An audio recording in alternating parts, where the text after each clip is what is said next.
आज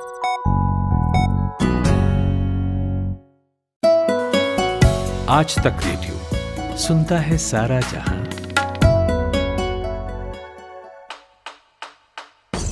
नायक और खलनायक, विद्वान और महारथी, कला के ऐसे सितारे जो अब भी आसमान में चमकते हैं, और ऐसी हस्तियां जो इतिहास में अमर है। उजले व्यक्तित्व के धनी भी और स्याह पहलुओं के लोग भी। ये वो लोग जो मशहूर हैं। ये है नामी गिरामी।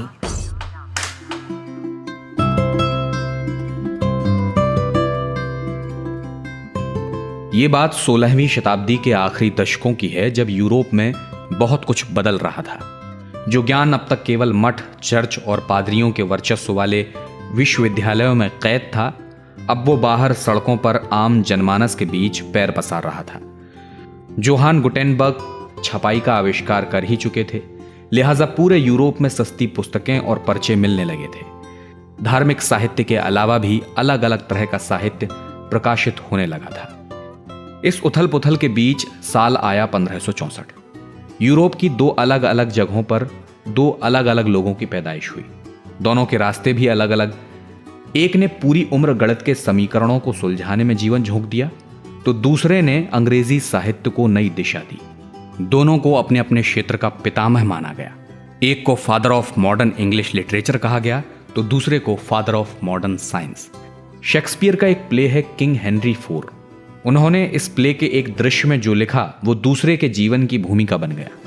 उन्होंने लिखा, रेबेलियन ले in his way and he found it, यानी विद्रोह उसके रास्ते में पड़ा था और वो उसे मिल गया। शेक्सपियर की ये पंक्ति भले उनके नाटक के किसी पात्र के लिए हो, मगर ये उन्हीं के हमउम्र एक खगोल शास्त्री, भौतिक विज्ञानी और गणितज्ञ गैलीलियो गैलीली के लिए पूरी तरह मुफीद नजर आती है। गैलीलियो एक विद्रोही वैज्ञानिक के तौर पर याद किए जाते हैं। उन्होंने विद्रोह कर दिया धर्म की जड़ मान्यताओं के खिलाफ, मध्ययुगीन कैथोलिक चर्च की उस सोच के खिलाफ जो ये मानता था कि धरती ही पूरे ब्रह्मांड का केंद्र है। नमस्कार, आज तक रेडियो सुन रहे हैं आप। ये है नामी गिरामी, मैं हूं अमन गुप्ता, और आज बात करेंगे महान गणितज्ञ और अंतरिक्ष की गुत्थियां सुलझाने वाले वैज्ञानिक गैलीलियो गैलीली की।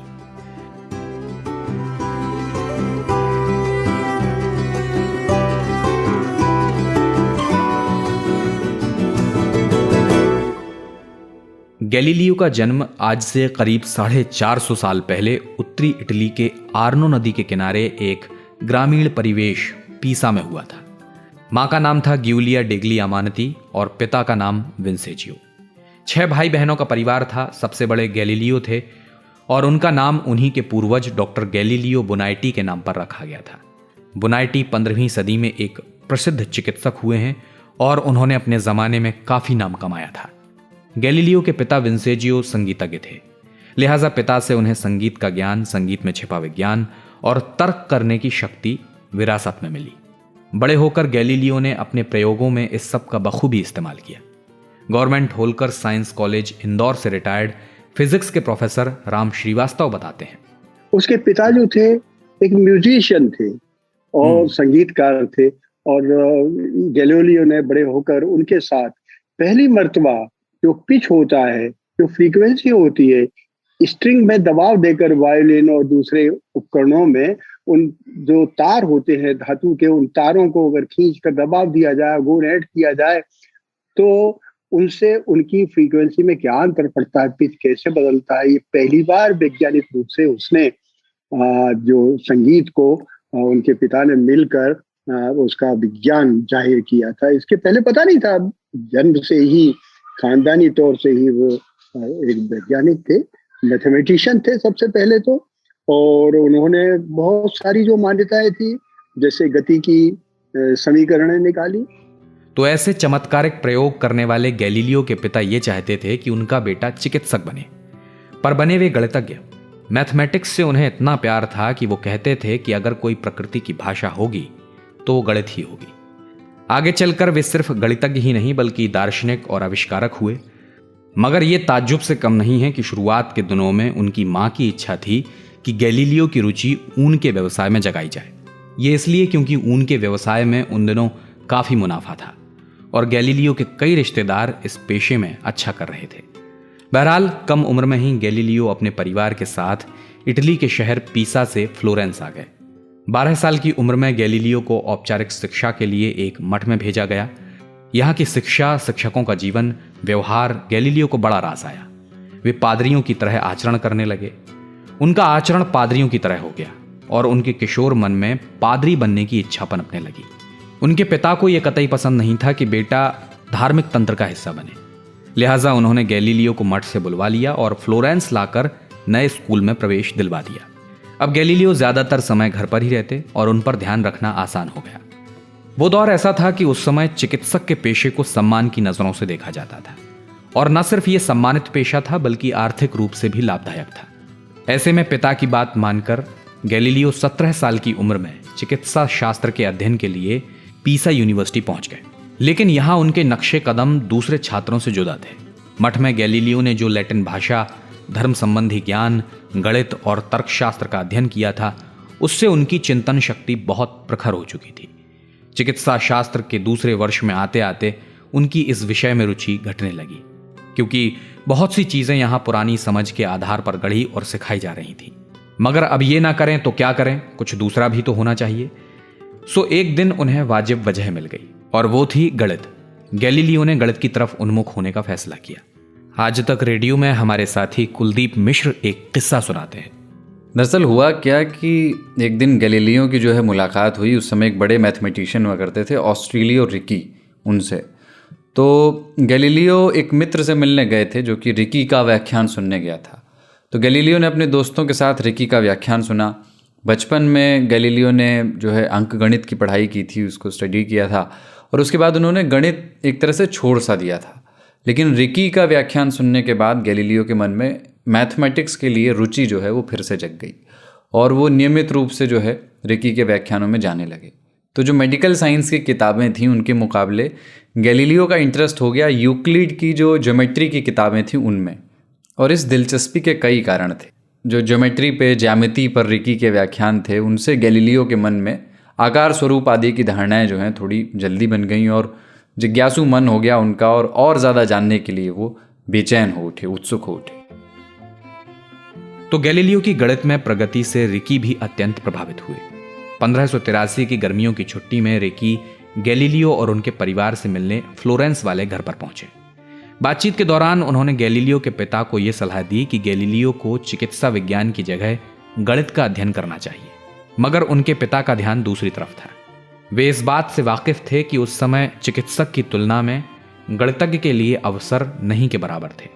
सो उन्होंने गैलीलियो पर दबाव डाला और कहा कि वो चिकित्सा शास्त्र का अध्ययन जारी रखे और गणित के चक्कर में ना पड़े। और इसी कशमकश में गैलीलियो ना तो चिकित्सा शास्त्र की पूरी पढ़ाई कर पाए और ना ही गणित की। आखिरकार वे बिना डिग्री लिए ही 1585 में अपने पिता के पास फ्लोरेंस वापस लौट आए। उस वक्त पश्चिम के देशों में गणित को एज अ प्रोफेशन अच्छी तनख्वाह नहीं मिलती थी। बावजूद इसके गैलीलियो ने गणित अध्यापन को ही अपना पेशा बनाने की ठान ली। शुरू में गैलीलियो ने फ्लोरेंस और सियेना में ट्यूशन पढ़ाई और लगन ईमानदारी के साथ अपनी दिलचस्पी की तरफ बढ़ते रहे। इसी बीच उन्होंने गणित के शिक्षक के लिए आवेदन किया। कुछ एक असफलताओं के बाद गैलीलियो को पीसा यूनिवर्सिटी में गणित के शिक्षक की नौकरी मिल गई। इधर समय भी तेजी से भाग रहा था। साल 1591 आया और उनके पिता विंसेजियो का निधन हो गया। अब बड़े होने के नाते गैलीलियो की पारिवारिक जिम्मेदारियां बढ़ने लगी। पीसा यूनिवर्सिटी में उनकी तनख्वाह कम थी, सो उन्होंने इधर उधर हाथ पैर मारना भी शुरू कर दिया। मेहनत रंग लाई। उन्हें 1592 में पादुआ यूनिवर्सिटी में ज्योमेट्री यानी ज्यामिति के प्रोफेसर का पद मिल गया। अगले 18 साल उन्होंने इस पद पर बिताए। यह अवधि उनके जीवन की सबसे महत्वपूर्ण अवधि थी। गैलीलियो ने तरह तरह के प्रयोग किए, अन्वेषण और आविष्कार की दिशा में कदम बढ़ाया। 1593 में उन्होंने एक थर्मोस्कोप तैयार किया। फिर गैलीलियो ने तत्कालीन सिंचाई व्यवस्था में पानी चढ़ाने के लिए एक पंप का निर्माण किया। और फिर आया साल 1596। गैलीलियो ने एक बेहद सफल आविष्कार किया जो कंपस के नाम से जाना जाता है। इसके अलावा भी उन्होंने कुछ ऐसे सिद्धांत प्रतिपादित किए जिन्होंने छोटी छोटी मगर अहम चीजों के कारण बताए। उन्हीं में से एक था इनर्सिया यानी जड़त्व। प्रोफेसर राम ने इस बारे में हमें बताया। इनर्शिया का मतलब जैसे अगर कोई एक आदमी साइकिल से चला आ रहा है या पैदल आ रहा है, पैदल आदमी दौड़ता आ रहा है, हम उसको रोक लेंगे, थोड़ी ताकत लगाना पड़ेगी। लेकिन अगर वही आदमी मोटरसाइकिल पर आ रहा है, उसकी धीमी गति हुई है, फिर भी हम नहीं रोक पाएंगे। क्यों? कि जब मास बढ़ जाता है, वजन बढ़ जाता है आदमी का और गति से जाता है, तो वो बहुत दूर जाकर रुकेगा। उसको रोकने के लिए ज्यादा बल लगाना पड़ेगा। ये जो इनर्शिया कहलाती है, ये इनर्शिया का कॉन्सेप्ट भी उन्होंने सबसे पहले दिया था। 40 साल का होने तक गैलीलियो का अच्छा खासा नाम हो चुका था, मगर यह जो 17वीं शताब्दी के प्रारंभ का समय था, इसमें अंधविश्वास चरम पर था, लोगों की धार्मिक जड़ताएं चरम पर थीं, और इस वातावरण में गैलीलियो चांद तारों की बातें करते थे, उनकी दूरियां नापने की कोशिश करते थे। हालांकि उनसे पहले निकोलस कोपरनिकस और टाइको ब्राहे चर्च के पृथ्वी केंद्रित सिद्धांत को चुनौती दे चुके थे। कोपरनिकस ने ही सबसे पहले कहा था कि पृथ्वी सूरज के चक्कर लगाती है, लेकिन उन्होंने इस बात को सिर्फ कहा, लिखा नहीं। चर्च का मानना था कि पूरी धरती ही ब्रह्मांड का केंद्र है।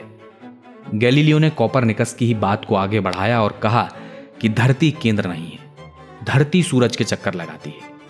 उनके इस तर्क पर तत्कालीन व्यवस्था ने खूब हाय तौबा मचाया, मगर बात यहां ठहरने वाली नहीं थी। जब 1609 में उन्होंने दूरबीन के सहारे आकाश को निहारना प्रारंभ किया, तो गैलीलियो और उनकी चमत्कारी दूरबीन के संगम से तत्कालीन यूरोपीय समाज में खलबली मच गई। दूरबीन का आविष्कार कर लिया था और दूरबीन में धीरे धीरे उन्होंने इतने परिवर्तन कर लिए थे कि किसी भी हेवनली बॉडी को, सेलेशियल ऑब्जेक्ट को, चांद तारों को, प्लैनेट्स को हम 20 गुना बढ़ा करके देख सकते थे। ये गैलीलियो ही थे जिन्होंने पहली मर्तबा ये बताया कि चंद्रमा की सतह खुरदुरी है, प्लेन नहीं है। उन्होंने सूर्य के जो काले धब्बे होते हैं, जिनका कि बहुत महत्व है, पृथ्वी की जो आज की तारीख में मौसम में बहुत कुछ सूर्य के काले धब्बों पर निर्भर करते हैं। आज भी वह एक अनसुलझी एक कहानी है, लेकिन सूर्य के धब्बों का रेखांकन करना ये सबसे पहले उन्होंने अपनी दूरबीन से किया था। गैलीलियो ने ही उस दूरबीन का उपयोग करके ये बताया था कि बृहस्पति ग्रह के चारों तरफ जो चंद्रमा घूम रहे हैं, वो किस तरह से घूम रहे हैं।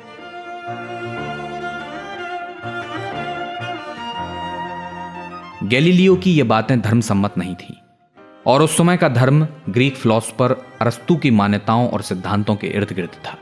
गैलीलियो ने अरस्तु की कई सारी थ्योरीज की आलोचना की, ठीक वैसे ही जैसे अरस्तु ने अपने गुरु प्लेटो की कई थ्योरीज को गलत बताया था। लेकिन अब तक अरस्तु को गलत बताने वाला कोई नहीं था। उस समय अरस्तु की आलोचना बाइबल की आलोचना के बराबर थी। अरस्तु चर्च की भाषा बोलते थे। उन्होंने कहा था कि धरती ही ब्रह्मांड का केंद्र है, और उनका कहा ही आखिरी सच था। गैलीलियो ने अरस्तु को चैलेंज किया और कहा कि अरस्तु भी इंसान था और उससे गलतियां हो सकती हैं। खुद को सही साबित करने के लिए उन्होंने पीसा की झुकी हुई मीनार पर एक प्रयोग करके दिखाया। और पीसा के मीनार से पत्थर फेंककर उन्होंने ये सिद्ध किया। पहले ये मानते थे कि अगर वजनदार पत्थर होगा तो जल्दी जमीन पर टकरा जाएगा, हल्का होगा तो नहीं टकराएगा।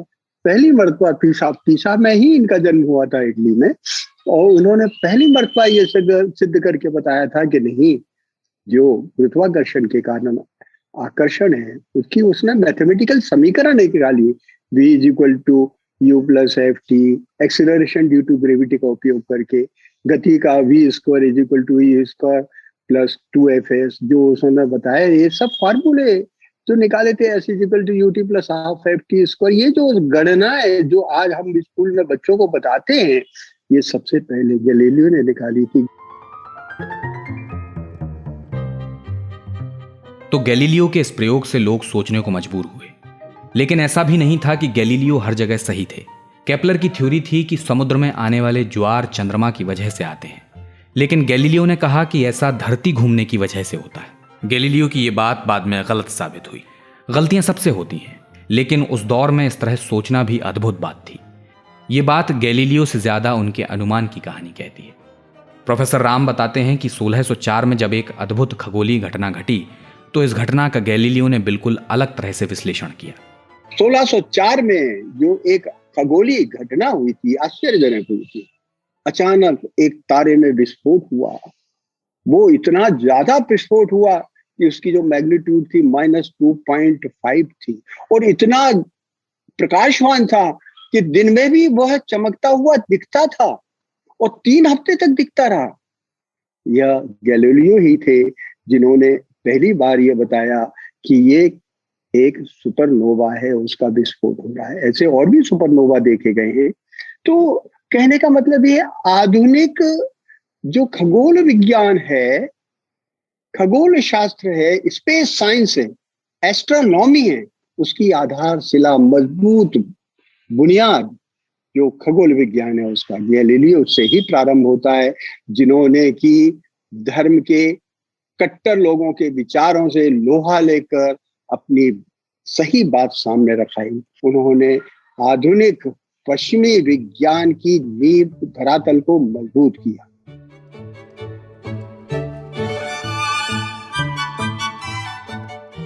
गैलीलियो ने खगोल शास्त्रीय अध्ययन के क्षेत्र में एक आधारशिला रखी। प्रयोगों के अलावा गैलीलियो एक और अहम चीज कर रहे थे। वे न सिर्फ अपनी बातों को रख रहे थे बल्कि उसे कलमबद्ध भी कर रहे थे। उन्होंने एक किताब लिखी। किताब का नाम था डायलॉग। तर्कों से भरी ये किताब धर्म के ठेकेदारों को नागवार गुजरी। उन्होंने इसे बाइबल और चर्च के विरुद्ध माना। गैलीलियो पर मुकदमा ठोक दिया गया। अपनी लिखी बातों को गलत बताने के लिए उन्हें रोम बुलाया गया। फरवरी 1633 में गैलीलियो रोम पहुंचे। गैलीलियो ने कहा कि वो अपनी बातों के साथ खड़े हैं और पूरे दावे के साथ खड़े हैं। उनके ऐसा कहने के बाद उन्हें जेल की सजा सुना दी गई। गैलीलियो साहसी के साथ साथ चतुर भी थे।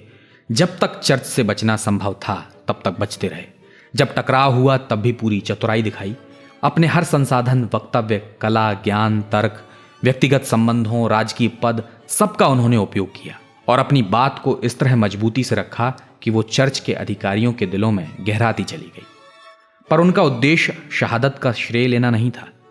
जब उन्हें लगा कि उनकी बात बहुत हद तक पढ़े लिखे समाज के गले उतर गई तो उन्होंने कदम वापस खींच लिए और इस तरह वे प्राण दंड से भी बच गए और जीवन के अंतिम 9 साल उन्होंने नए अनुसंधान करने और अन्य समकालीन महान लोगों को प्रेरणा देने में बिताए। अद्भुत आविष्कारी प्रतिभा के धनी गैलीलियो का पूरा जीवन विवादों और उलझनों के साए में बीता। जेल से छोड़े जाने के बाद उन्हें नजरबंद कर लिया गया था और 8 जनवरी 1642 में नजरबंदी के दौरान ही उनका निधन हो गया। गैलीलियो की मौत के करीब 350 साल बाद अक्टूबर 1992 को पोप जॉन पॉल ने माना कि चर्च गलत था और गैलीलियो सही। उनका कहना था कि चर्च ने ठीक नहीं किया। स्टीफन हॉकिंग्स, अल्बर्ट आइंस्टाइन जैसे तमाम वैज्ञानिकों ने उन्हें फादर ऑफ मॉडर्न साइंस कहा। मगर यहां तक आते आते काफी देर हो चुकी थी। हमने समय से कई शताब्दी आगे सोचने वाले इंसान को आर्थिक तंगी और व्यवस्था के अत्याचार के बीच खो दिया। एक किस्सा और प्रचलित है गैलीलियो के बारे में। 1642 में उनकी मौत के बाद उनके शरीर को दफना दिया गया, लेकिन 1737 में उनके पिता के बगल में दफनाने के लिए जब उनके शरीर को वापस निकाला गया तो इस दौरान उनके एक फैन ने उनके दाएं हाथ की एक उंगली काट ली ताकि उसे याद के रूप में वो अपने पास रख सके। ये उंगली आज भी Florence museum of history of sciences में रखी हुई है। रोचक बात यह है कि ये उंगली रोम की तरफ इशारा करते हुए रखी गई है, वही रोम जहां पर कभी गैलीलियो के खिलाफ मुकदमा चला था। तो नामी गिरामी में गैलीलियो पर यह कार्यक्रम आपको कैसा लगा, आप हमें radio@aajtak.com पर बता सकते हैं। इस कार्यक्रम के प्रोड्यूसर थे शुभम तिवारी और साउंड मिक्सिंग की सचिन द्विवेदी ने। मेरा नाम है अमन गुप्ता। इजाजत चाहूंगा। नमस्कार।